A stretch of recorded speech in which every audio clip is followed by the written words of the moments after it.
Notre Dieu, tu nous as donné rendez-vous dans ta parole. Mais souvent, il arrive que nous manquions, nous arrivons trop tôt et rien n'est préparé pour le temps de l'accueil. Ou alors nous arrivons trop tard et ce n'est plus que le temps des regrets. Car tu es un Dieu curieux, un Dieu vivant, un Dieu qui passe et le moment favorable de ta rencontre se manifeste en forme d'occasion. Tu n'es pas un Dieu éternellement disponible, c'est-à-dire un Dieu à la merci d'éventuelles condescendances humaines. Si ceux que tu as invités ne viennent pas, tu en inviteras d'autres. Tu es le Dieu souverainement libre. Mais tu n'es pas non plus un Dieu éternellement caché, c'est-à-dire un Dieu inatteignable dans la permanence de sa transcendance divine. Toujours tu parles, tu proposes, tu invites, tu frappes à la porte du monde. Tu es le Dieu souverainement bon. Permets donc, Seigneur, que nos rendez-vous, secrets et publics, deviennent des vraies rencontres. Donne-nous l'émoi de l'amoureux qui devine la présence. Donne-nous l'élan de l'amoureux qui enserre celui qui l'aime.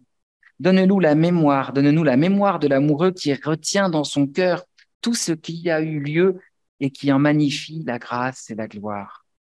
Notre Dieu, vivons ensemble la joie imprévue et la joie de la répétition régulière, de nos rendez-vous trouvés. Nous te le demandons à toi qui t'es incarné en ton Fils pour que notre terre croise ton ciel par la force du Saint-Esprit. Amen. La première lecture de ce matin sera dans l'Évangile de Jean, chapitre 14, versets 15 à 21. Si vous m'aimez, vous obéirez à mes commandements. Je demanderai au Père de vous donner quelqu'un d'autre pour vous venir en aide, qui sera avec vous pour toujours. C'est l'Esprit qui révèle la vérité. Le monde ne peut pas le recevoir parce qu'il ne le voit pas, ni ne le connaît. Vous, vous le connaissez parce qu'il demeure avec vous et qu'il sera toujours avec vous. Je ne vous laisserai pas seuls comme des orphelins. Je viendrai auprès de vous. Dans peu de temps, le monde ne me verra plus. Mais vous, vous me verrez. Parce que je vis et que vous vivrez aussi. Ce jour-là, vous comprendrez que je vis uni à mon Père, que vous êtes unis à moi et moi à vous. Celui qui reçoit mes commandements et leur obéit, voilà celui qui m'aime. Celui qui m'aime sera aimé par mon Père. Je l'aimerai aussi et je me ferai connaître à lui.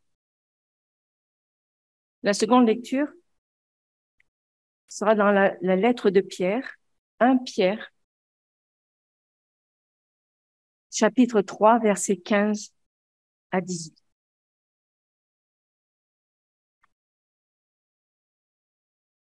Mais reconnaissez et honorez dans vos cœurs le Christ comme Seigneur. Tenez-vous toujours prêts à vous défendre face à tous ceux qui vous demandent de rendre compte de l'espérance qui est en vous. Mais faites-le avec douceur et respect. Ayez une conscience pure afin que ceux qui insultent votre bonne conduite de chrétien aient à rougir de leur calomnie. Car il vaut mieux souffrir en faisant le bien, si telle est la volonté de Dieu, plutôt qu'en faisant le mal. En effet, le Christ lui-même a souffert à cause des péchés des humains, une fois pour toutes, lui, l'innocent, pour des coupables afin de vous amener à Dieu. Il a été mis à mort dans son corps humain, mais il a été rendu à la vie par l'Esprit Saint. Le message de ce matin portera plus particulièrement sur un passage du livre des Actes que je vais vous lire. Il s'agit de Acte 8. Je ne l'ai pas mis dans le... Il ne sera pas projeté, le texte. Ouais. Il s'agit de Acte 8, les versets 5 à 25. Donc, on va pas projeter le texte, mais n'hésitez pas à prendre les Bibles qui sont dans les bancs pour suivre si vous voulez, ou alors suivre avec votre propre Bible, bien sûr. Acte 8. En général, je prêche assez peu sur le livre des Actes. C'est un grand jour aujourd'hui. J'aime bien dire à chaque dimanche, c'est un grand jour aujourd'hui. Mais c'est vrai que ça m'arrive assez rarement parce que je trouve que ce livre, il est trop centré sur la vie de l'Église et que beaucoup de chrétiens ont tendance à vouloir plaquer cette vie de l'Église primitive sur notre époque. On le prend comme une recette de cuisine en disant « Ah, les premiers chrétiens, ils faisaient comme ça, donc nous, on va faire comme ça aujourd'hui. » C'est presque trop direct et on sous-estime le fait que ces récits, en fait, ils sont passés au filtre de 2000 ans d'histoire de l'Église. En fait, il y a eu 2000 ans de censure institutionnelle derrière ce texte. Et c'est pas du tout sûr que dans les lettres frappées d'imprimerie de ce texte, il y ait la flamme de la Pentecôte telle qu'on l'imagine ou telle qu'elle s'est passée réellement. C'est-à-dire, en d'autres textes, c'est pas sûr que ce texte soit plus important que l'Évangile, que Matthieu, Marc, Luc et Jean. Tous les conflits ont été lissés dans ce texte pour nous présenter une église idéale. Et il faut un travail de théologien de fourmi pour se rendre compte que entre Paul et Pierre, c'était loin d'être simple et qu'en fait, il y avait plein de tensions dans cette église. Le texte, je vous dis, il a été lissé pour nous présenter une église idéale avec le risque qu'elle soit un peu hors sol, cette église. Une église où la dimension communautaire, collective, est survalorisée aux dépens de la liberté individuelle. À nous donc de bien lire ce livre des Actes. Je dis pas ça pour qu'on le mette à la poubelle, bien sûr que non, mais à le lire aussi avec en regard les évangiles. Parce que sinon, ce livre défend trop, en quelque sorte, l'institution ecclésiale aux dépens de la liberté individuelle. Dieu se manifeste comme il veut. Il est lié à aucune structure ecclésiale, à aucune institution humaine. Dieu se manifeste comme il veut, où il veut, sous forme spectaculaire, comme ça arrive dans le livre des Actes, s'il veut, ou sous forme de silence, s'il le veut. L'Évangile nous appelle à laisser à Dieu la première place et pas à l'enfermer, ne serait-ce dans un livre biblique plutôt qu'un autre. Alors, avant de lire ce passage d'Acte 8, je vous fais un petit résumé des épisodes précédents dans la série. Le livre des Actes, vous savez, il est écrit par Luc, qui a écrit aussi l'évangile de Luc. Donc, c'est bien de les lire les deux en parallèle ou les deux à la suite. Et c'est un catéchisme. Dès le début, on nous dit, voilà, je vais te raconter les éléments. Donc, c'est le catéchisme vu par Luc. Et je vous l'ai dit aussi, donc après, forcément, travaillé par l'Église. Voilà, ça c'est le début. Luc nous raconte à Théophile, à son interlocuteur, au catéchumène, que Jésus a fait plein de choses formidables et que après qu'il est ressuscité, pendant 40 jours, il se montre à tous ses disciples et après, il monte au ciel. C'est l'épisode de l'Ascension. Le livre des Actes commence avec le récit de l'Ascension. C'est ce que nous allons célébrer jeudi prochain. Ça tombe bien. Les groupes des apôtres se réunissent maintenant sans Jésus. Matthias remplace Judas pour que ça fasse toujours 12 disciples. Et puis, ils attendent, enfin, ils se réunissent entre eux. Et puis là, jour de la Pentecôte, donc 10 jours après l'Ascension, l'Esprit Saint vient sur eux et ils se mettent à parler à toutes les foules ébahies. C'est le jour de la Pentecôte. Pierre fait des discours, et puis ensuite, à partir de la fin du chapitre 2 et du chapitre 3, on nous raconte que les apôtres font des miracles, enseignent, et que les gens s'ajoutent le nombre des chrétiens, de croyants, augmente sans cesse. Et puis, donc il y a les histoires de la vie communautaire qui se met en place, on reviendra dessus un peu plus tard. Les apôtres décident de choisir des diacres parce qu'ils se rendent compte qu'ils sont débordés par la tâche. Donc, ils nomment 7 hommes pour aider les apôtres, pour prendre soin de la communauté, puisque la communauté a explosé, elle a grandi. Donc, il faut structurer un petit peu tout ça. Et puis, juste après, commencent les persécutions. Alors, au moment où la communauté commence à vraiment vivre, à avoir, à prendre son envol, les autorités de part et d'autre se méfient de cette montée d'une communauté et les persécutions commencent. Et on nous dit, et le passage, pardon, le chapitre avant celui qu'on va lire, c'est le martyre d'Étienne, avec un magnifique discours et ensuite sa mort. Et on nous dit que Saul, pardon, qui deviendra après Paul, fait partie de ceux qui ont tué Étienne. Donc ce jour-là, on commence à faire souffrir très durement l'église de Jérusalem. Donc, je vous lis du coup depuis le début du chapitre 8. On va lire le chapitre 8, les versets 1 à 25. Ce jour-là, on commence à faire souffrir très durement l'église de Jérusalem. Tous les croyants, sauf les apôtres, s'en vont un peu partout dans les régions de Judée et de Samarie.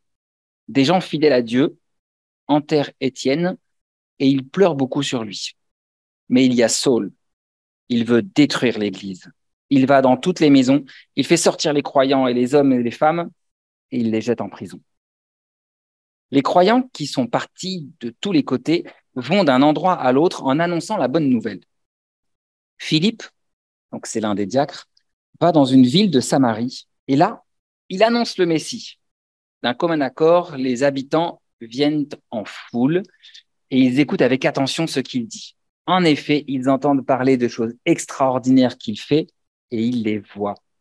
Des esprits mauvais sortent de nombreux malades en poussant des grands cris. Beaucoup de paralysés et d'infirmes sont guéris. Alors la joie est grande dans cette ville. Un homme appelé Simon habite dans cette ville depuis un certain temps. Il pratique la magie et il étonne beaucoup les gens de Samarie. Il dit qu'il est quelqu'un d'important. Et tous, les plus jeunes comme les plus vieux, l'écoutent avec attention. On dit, oh, cet homme, c'est la puissance de Dieu, celle qu'on appelle la grande puissance. Depuis longtemps, Simon étonne beaucoup les gens avec sa magie. C'est pourquoi ils l'écoutent avec attention. Mais maintenant, Philippe leur annonce la bonne nouvelle de Jésus-Christ et du royaume de Dieu. Tous ceux qui le croient, des hommes et des femmes, se font baptiser. Même Simon devient croyant. Il se fait baptiser et il ne quitte plus Philippe. En voyant les miracles et les choses extraordinaires qui arrivent, c'est lui qui est très étonné.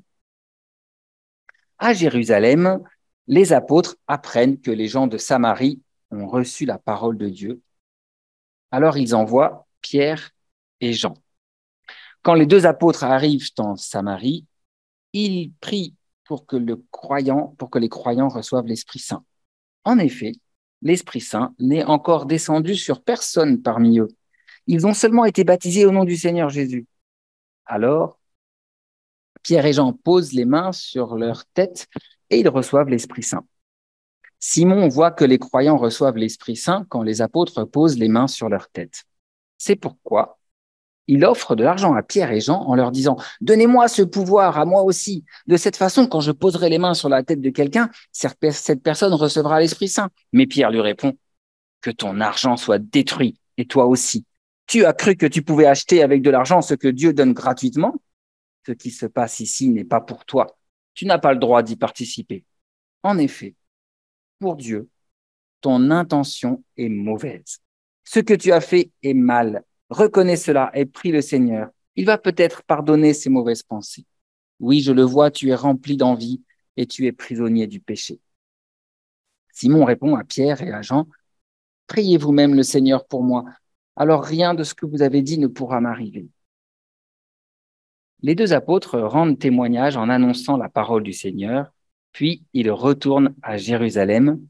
En chemin, ils font connaître la bonne nouvelle dans beaucoup de villages de Samarie.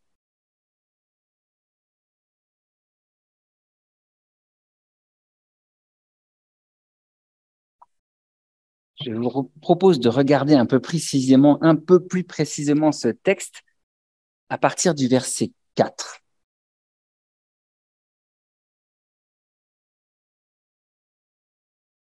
Les croyants qui sont partis de tous les côtés vont d'un endroit à l'autre en annonçant la bonne nouvelle.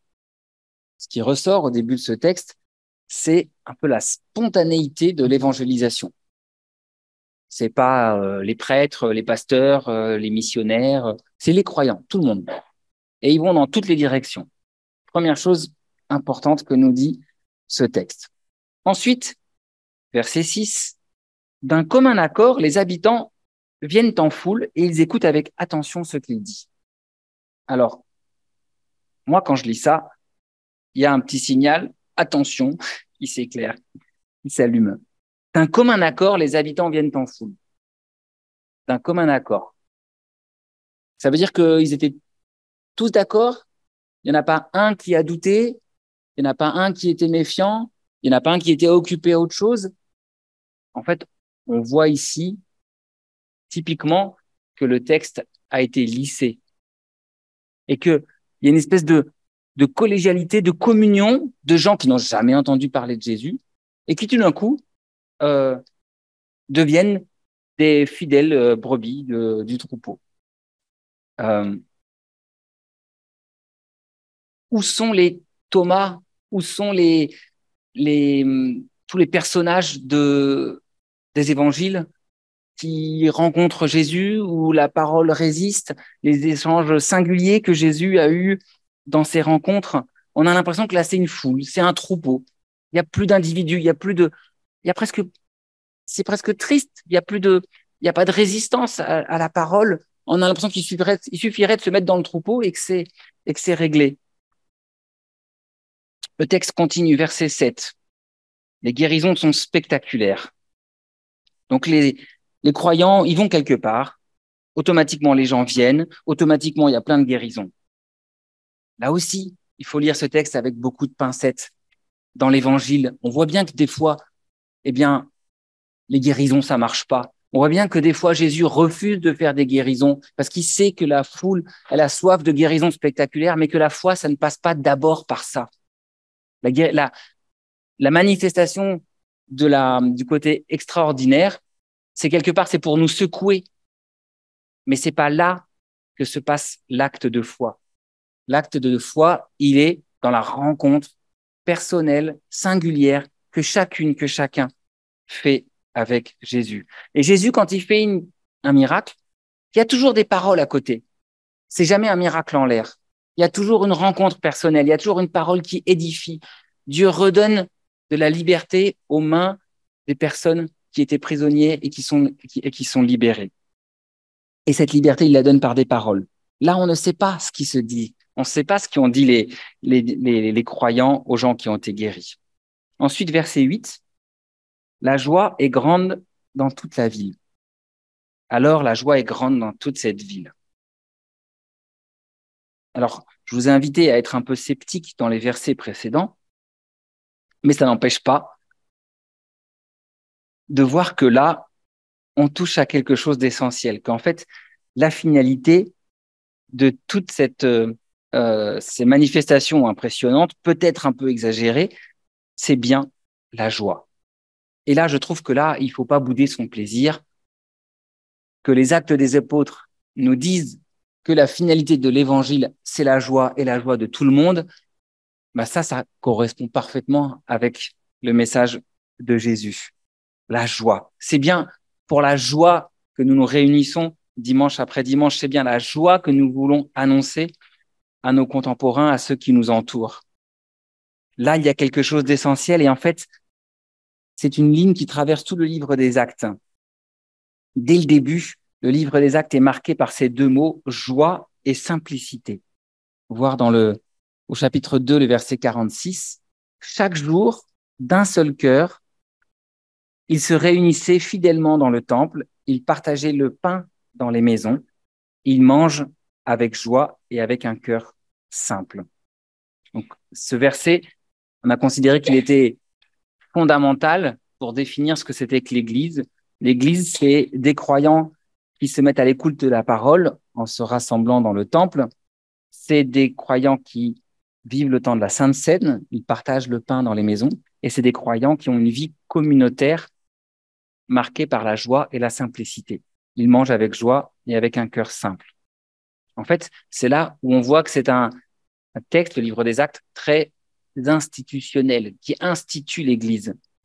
Pas forcément dans un sens négatif. Quand je dis institutionnel, c'est pas forcément négatif. Vous allez le voir par la suite. Mais il institue l'Église en disant la parole, les sacrements et la vie communautaire, c'est les trois piliers de l'Église. Et ça y est dans ces versets, ce verset 46, Acte 2, 46. Je reste un petit peu sur la joie en l'associant maintenant avec la simplicité. D'ailleurs, c'est devenu la devise de Wilfred Monod, joie, simplicité et miséricorde, qui était un théologien, fils de pasteur, parent, je ne sais plus à quel degré de Théodore Monod, peut-être le grand-père ou quelque chose comme ça, je ne sais plus, mais en tout cas de la famille de Théodore Monod, mais qui a pris ces trois mots ensemble, joie, simplicité, miséricorde, qu'il a retrouvé dans l'esprit monastique qui existait avant, l'esprit franciscain en particulier. Et Wilfred Monod, il a fondé la fraternité des veilleurs, que certains d'entre vous connaissent. La fraternité des veilleurs, elle fête cette année ses 100 ans, autour de ces trois mots, joie, simplicité, miséricorde. Et frère Roger, en fondant Thésée, a aussi mis le paquet sur ces trois mots, ou sur et je crois même plus précisément sur joie et simplicité. Donc au moment où on dit que le livre des Actes, c'est un livre qui parle de l'Église, qui institue l'Église, c'est bien de dire que cette Église, elle est instituée sur ces deux mots, joie et simplicité. Donc un appel toujours au dépouillement, à la sobriété, que ce soit au niveau individuel, mais aussi au niveau collectif, au niveau institutionnel. On arrive au verset 9 avec le personnage de Simon. Moi, ce qui me frappe, c'est que Simon se dit quelqu'un d'important. Il dit qu'il est quelqu'un d'important. Il a un succès fou, mais quelqu'un arrive, c'est Philippe, qui a un succès encore plus fou et qui lui vole la vedette. Et pourtant, Philippe n'est que un diacre. Alors, je continue mon petit fil rouge de l'institution ecclésiale pour noter le fait que quand les églises essayent de s'organiser, de même que l'église primitive essayait de s'organiser, on essaye de structurer les ministères, de dire, bon, bah, il y en a un qui prêche, il y en a un qui s'occupe de l'entraide, de la solidarité, il y en a un autre qui s'occupe de mettre les fleurs. Bah, là, aujourd'hui, personne ne l'a fait, par exemple. Hein. Il y en a qui s'occupent de mettre le chauffage. Enfin, on répartit les ministères. Et là, on voit que dans cette église primitive, et je trouve ça très intéressant, celui à qui on a confié le fait de nourrir les veuves et les orphelins, et ben en fait, c'est lui qui évangélise et qui fait des nouveaux croyants. Donc, finalement, elle n'est pas si cloisonnée que ça, cette église, et on peut utiliser le livre des Actes pour décloisonner nos églises ou pour purifier, entre guillemets, nos églises, les simplifier sans cesse. Donc, Philippe, ce diacre, a un succès fou, tout le monde veut être baptisé, et on voit bien que la différence, c'est que Philippe, lui, il ne se prend pas pour quelqu'un d'important. Il annonce Jésus, il s'efface devant Jésus, et en cela, il est un croyant modèle. Il nous est présenté comme un croyant modèle. Et vous avez entendu que même Simon, du coup, il veut recevoir le baptême. Et Simon, à ce moment-là, il est en fait emporté par la foule. Et du coup, le baptême qui devrait être quelque chose de singulier, de personnel, une démarche individuelle, eh bien, ça devient une démarche un peu conformiste. Et Simon se fait baptiser en gros, pour pas passer à côté de quelque chose d'important. Mais le texte nous montre par la suite que sa demande de baptême, elle n'est pas tellement fondée puisqu'il est prêt ensuite à essayer d'acheter le pouvoir du Saint-Esprit par de l'argent. C'est bien la preuve qu'il n'a rien compris. Donc, on est toujours dans cette espèce de va-et-vient entre dynamique communautaire, enthousiaste, qui peut être positive, et démarche individuelle, qui peut des fois se faire trop entraîner par la foule, pas toujours entraîner par la foule, pas toujours dans un bon sens. Donc, je continue à avancer dans ce texte, grand moment d'enthousiasme, beaucoup de croyants, et là, entre les lignes, on peut lire un attention, danger. Danger, parce que au début, il y avait juste Philippe, maintenant il y a Philippe et Simon, donc il peut y avoir des conflits potentiels, l'Église est devenue importante, comment est-ce qu'elle va se structurer, comment est-ce qu'elle va affronter différentes crises, et si jamais la persécution arrive, qu'est-ce qui va se passer? Le texte ne le dit pas, mais il y a eu la persécution juste avant, et il y a des persécutions après. Alors, qu'est-ce que dit le texte? Par contre, il dit, à Jérusalem, verset 14, les apôtres apprennent que les gens de Samarie ont reçu la parole de Dieu. Alors, ils envoient Pierre et Jean. Donc là, le texte est très sobre, mais le message est quand même très clair. Il faut aller mettre de l'ordre dans tout ça. Donc, on envoie les apôtres, puisque c'était que un diacre qui est intervenu. Maintenant, il faut assurer la connexion avec Jérusalem et que ce petit groupe de croyants ne devienne pas une secte supplémentaire, mais qu'il soit bien unis d'un même cœur avec l'Église sur toute la terre, dont le centre est à ce moment-là clairement Jérusalem et les apôtres, et les 12 apôtres. Donc, on envoie un peu cette délégation pour bien remettre du cadre. Les apôtres interviennent.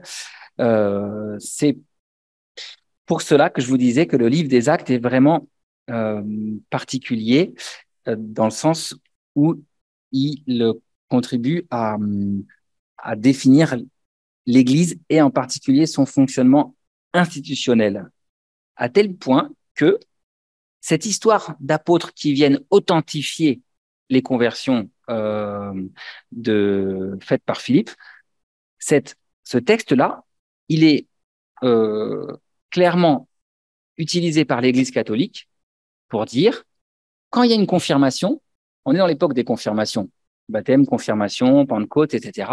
Quand il y a la confirmation, il faut que ce soit forcément devant l'évêque. Donc, à partir de ce texte, l'Église institution dit, il faut que l'évêque soit présent pour qu'une confirmation soit valide. Et tout baptême d'enfant doit être confirmé à l'âge adulte pour qu'il soit valide. Donc, il faut qu'il soit fait devant un évêque. C'est pour ça que je vous dis, ce texte, ce livre des Actes, il faut bien, si on le prend, il faut le prendre en entier, avec des choses qu'on aime et des choses qu'on n'aime pas dedans. D'ailleurs, c'est assez rigolo parce que dans le même passage, on trouve aussi une condamnation très claire des indulgences pratiquées par la même Église catholique. Donc, c'est bien la preuve qu'une Église institutionnelle peut prendre le livre des Actes pour prendre que ce qui l'intéresse. Mais là, il faut reconnaître qu'il y a un plaidoyer en faveur d'une Église qui cherche à garantir son unité. Donc qui refuse le fait que qui essaie de faire en sorte que il n'y ait pas 50 000 communautés un peu partout sur toute la terre qui sont en concurrence les unes des autres. Les apôtres viennent donc mettre de l'ordre, mais les tensions sont pas du tout évoquées dans le texte. On ne peut que les imaginer. Et le texte se finit ainsi avec le retour des apôtres. Les versets 25, les 2 apôtres rendent témoignage en annonçant la parole du Seigneur. D'ailleurs, on ne sait pas ce qu'il en devient de Simon. C'est intéressant à nous d'imaginer la suite. Est-ce qu'il va vraiment se convertir dans son cœur? Est-ce que la prière des apôtres pour son salut va marcher? On n'en sait rien. C'est laissé, il y a une liberté qui est rendue à Simon par rapport à son propre destin. Les 2 apôtres, eux, ils reviennent chez eux, ils ont fait leur job. Mais qu'est-ce qu'ils font en chemin? Eh bien, ils évangélisent eux aussi. En chemin, ils font connaître la bonne nouvelle dans beaucoup de villages de Samarie. Donc, je termine avec cette idée que je trouve très belle, c'est-à-dire que les apôtres, même si ils sont un peu ils ont leur centre à Jérusalem, eh bien, ils sortent aussi de ce centre et ils évangélisent, ils se confrontent à la réalité du terrain. Ils ne sont pas enfermés dans leur tour d'ivoire. Donc là, finalement, dans ce livre des Actes, où on peut trouver un peu des pièges par rapport aux conclusions qu'on pourrait en tirer pour l'Église, on a aussi plein de garde-fous très intéressants pour que notre communauté enthousiaste de foi qui représente une église locale, toute église, reste toujours fidèle à Dieu. Il y a quelques garde-fous tout à fait intéressants qu'il nous faut conserver et entretenir. Alors que Dieu nous soit en aide pour que notre église reste toujours joyeuse et en même temps soumise à Dieu, à son immense liberté. Amen.